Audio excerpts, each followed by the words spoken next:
It was loud, it was weird, it was totally outrageous. For more than 2 decades, Beetlejuice's Graveyard Revue brought music, monsters and mayhem to Universal Studios parks. But how did this bizarre blend of rock and roll and the afterlife come to life? And why did it eventually vanish? Let's dig up the history of one of Universal's strangest stage shows. It's showtime!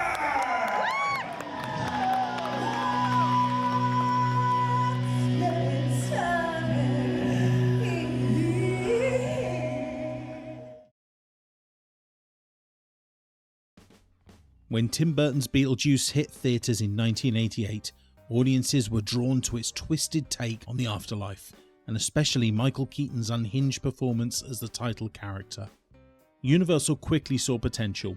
Not only did Beetlejuice become a meet and greet staple at the park, but in 1992, Universal Studios Florida gave him a full-fledged stage show. Originally titled Beetlejuice's Graveyard Revue, the concept was simple. Beetlejuice, tired of being ignored, throws a monstrous concert with Universal's classic monsters to show off his undead showbiz chops. So in the early 1990s, Universal Studios in Orlando, Florida was still establishing its identity, building its reputation on the strength of its movie-based attractions. And one of the park's surprise hits didn't come from a big budget ride, it came from a stage show, led by none other than the ghost with the most.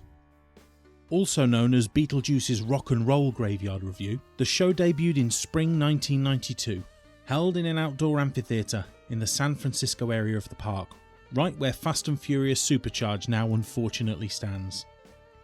The set was a spooky, fog-drenched graveyard, complete with tombstones, gothic gates and a crypt-like stage entrance.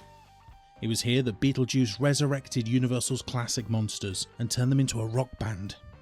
The original concept was simple, a concert-style variety show where Beetlejuice introduces each monster with his signature snark, then steps back as they perform rock and roll hits with vocals and dancing. The early lineup included Dracula, Frankenstein's monster, Bride of Frankenstein, the Wolfman, Phantom of the Opera, and at times, the Hunchback of Notre Dame. Each monster was given a featured number or medley, often using reworked lyrics to fit their character or storyline. Beetlejuice acted as the host and comic relief, riffing with the monsters and making jokes at the audience's expense. The musical choices leaned heavily on classic rock and pop. Songs from Elvis Presley, the Rolling Stones and Michael Jackson were typical fare. It wasn't high-tech, but it had energy, charm and just the right amount of spooky camp. Audiences loved it. The show's humour and recognisable characters made it approachable for families, while the music and dancing gave it a broader appeal. And because it was a live performance, Universal could update it regularly with new songs and choreography, keeping it fresh even for repeat visitors. So by the late 1990s, Beetlejuice's Graveyard Revue was still entertaining guests, but Universal saw an opportunity to modernise it. In 1999, the show underwent a major overhaul that brought updated characters, a new visual style and a dramatically more modern soundtrack. The monster lineup was reworked, so gone were the Phantom and the Hunchback, and in their place came a pair of mummy dancers, Hip and Hop, who acted as Beetlejuice's sarcastic, synchronised backup dancers. They brought more physical comedy and street-style dance routines to the show, playing off Beetlejuice's antics. The remaining monsters, Dracula, Frankenstein's monster, the Bride of Frankenstein and the Wolfman, got total redesigns, transforming from traditional horror icons into stylish rockers and pop stars.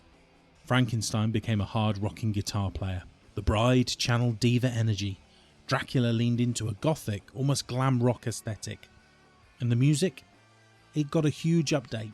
The set list began incorporating top 40 hits and modern rock, with tracks from Prince, Queen and Bon Jovi in the early 2000s, Green Day, Black Eyed Peas and Britney Spears by the mid-2000s, and later Lady Gaga, Katy Perry, Pitbull and Bruno Mars as the 2010s rolled in. Alongside this musical evolution came major stage upgrades. Though the show remained in the same San Francisco theatre, Universal revamped the set with improved lighting rigs, more elaborate costumes, better choreography and new special effects like pyrotechnics, LED lighting and enhanced fog machines. What started as a modest production now felt like a full-on monster music festival. And of course, Beetlejuice remained the star. His wisecracks were constantly updated with pop culture references, and each performance included improv moments unique to that day's crowd. As the show evolved, it also adapted to international tastes. Similar versions appeared at other Universal parks. So as I mentioned earlier, Universal Studios Hollywood ran its own shorter version in the early 1990s, but it never reached the popularity of Florida's. Universal Studios Japan launched Beetlejuice's Rock and Roll Party, which added local music stylings and J-pop hits to appeal to Japanese audiences. And at Universal Studios Singapore, Monster Rock carried the concept forward, still featuring classic monsters singing rock hits, but without Beetlejuice due to licensing differences.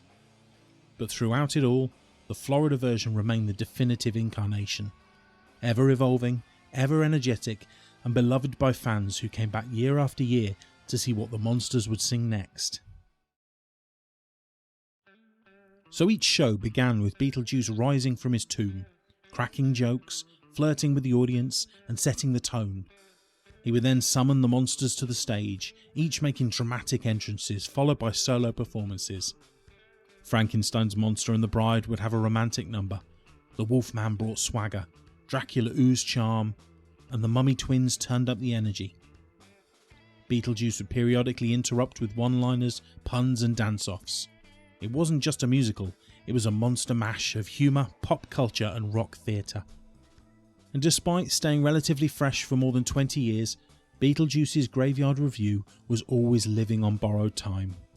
The show's style was increasingly out of sync with Universal's pivot towards cinematic high-tech experiences.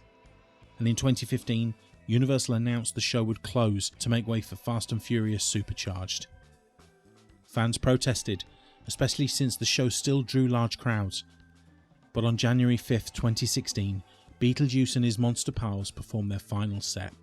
And though the graveyard gates have closed, Beetlejuice remains a fixture at Universal even now, especially during Halloween Horror Nights. Fans still remember the show fondly for its chaotic energy, catchy covers, and irreverent humour.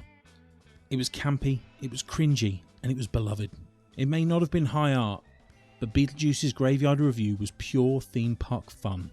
If only we could say his name 3 times to get this show back at the park. So thanks for joining us on this trip back to the grave. If you like this look at theme park nostalgia, why don't you hit that like button? It's incredibly helpful to my channel growing.